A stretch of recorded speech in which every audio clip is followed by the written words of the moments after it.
ये कहानी है एक बूढ़े शख्स, उसकी बदजुबान बीवी और एक जिन की। बहुत पुराने समय की बात है। एक बेहद गरीब बूढ़ा आदमी था जो बगदाद से थोड़ी दूरी पर बसे एक गांव में अपनी पत्नी के साथ रहता था। उसने सारी जिंदगी मेहनत की, लेकिन किस्मत ने कभी उसका साथ नहीं दिया।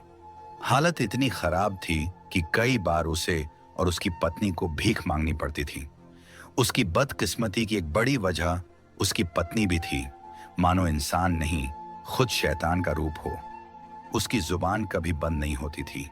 जब भी घर में खाने को कुछ नहीं होता या कोई मुसीबत आती, वो बूढ़े को ताने देती, बुरा भला कहती और बेहद बुरा बर्ताव करती। एक दिन तो हालात यहां तक बिगड़ गए कि घर में न कुछ खाने को बचा था, न बेचने को।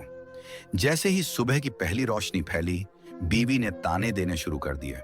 कैसा नाकारा आदमी है, न कोई नौकरी, न कोई काम, न कुछ कमाने की तमीज, बस बैठे बैठे भूख से मरने का इंतजार कर रहा है। उसके तानों से परेशान होकर बूढ़ा काम की तलाश में निकल पड़ा। हर जगह काम ढूंढा, मगर दिन भर भटकने के बाद भी कहीं कोई काम नहीं मिला। थक हार कर वो एक रास्ते के किनारे बैठ गया। उसके पास बस एक रोटी का टुकड़ा था जो किसी रहम दिल ने दे दिया था। उसी समय उसकी नजर उस रास्ते पर पड़ी जो बगदाद की ओर जाता था। उसने सोचा, बगदाद बड़ा शहर है, शायद किस्मत वहां पलट जाए, लेकिन अगर बीवी साथ रही तो दौलत भी बेकार है। क्यों ना अकेला ही चला जाऊं। यही सोचकर उसने वो रोटी निकाली, खाई और बगदाद की तरफ चल पड़ा। शाम होने पर उसे एक कुआं और पेड़ दिखा। वहां रुककर पानी पिया और थकान मिटाने बैठ गया। अभी बैठा ही था कि दूर से धूल उड़ती नजर आई। ध्यान से देखा तो दिल कांप गया। वही बीवी पीछे पीछे चली आ रही थी। जैसे ही पास आई, जोर से चिल्लाई, कमबख्त, मुझे छोड़कर भाग आया, तू नीच है, कमीने की औलाद है।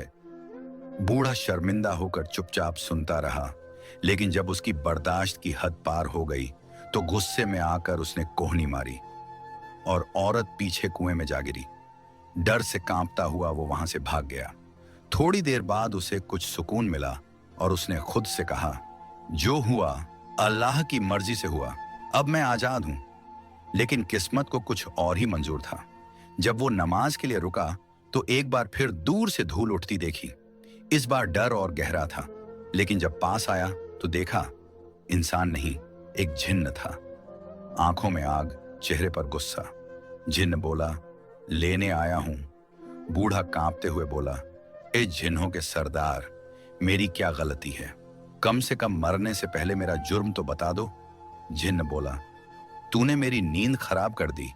40 साल से मैं उस कुएं में चैन से रह रहा था।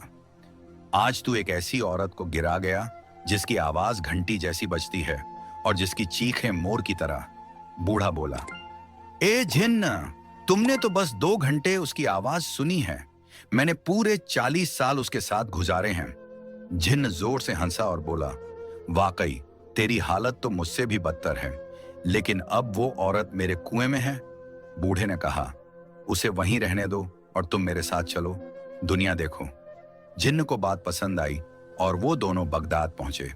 वहां जिन्न ने एक बड़ी हवेली खरीदी, नौकर चाकर रखे, दावतें की, खुशियां मनाई। मगर कुछ ही दिनों में जिन्न ऊब गया और बोला, अगर मैं तेरे साथ रहा तो नुकसान ही करूंगा।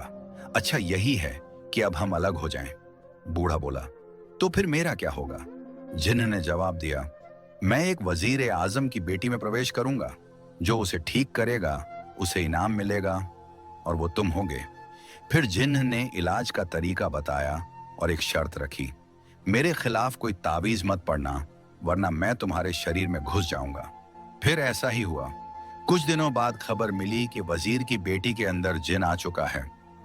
वो वजीर से मिला और 2000 सोने के सिक्के मांगे। वजीर नाराज हुआ, लेकिन जब सारे हकीम नाकाम रहे तो उसने फिर से बुलवाया। अब बूढ़े ने आधी जायदाद मांगी। वजीर ने तो 2000 सिक्के देने से इनकार किया था, तो आधी जायदाद पर कहां मानता। जब तीसरा हकीम भी नाकाम रहा तो वजीर बोला, ठीक है, आधी जायदाद ले लो।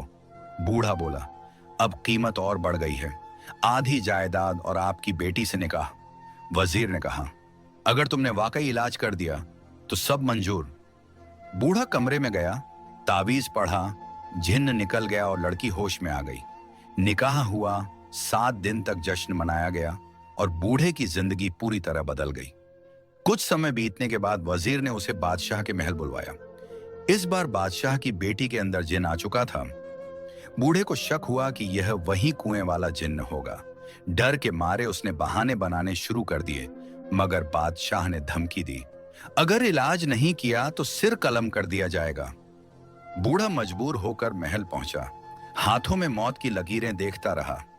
तभी उसके दिमाग में एक बात सूझी।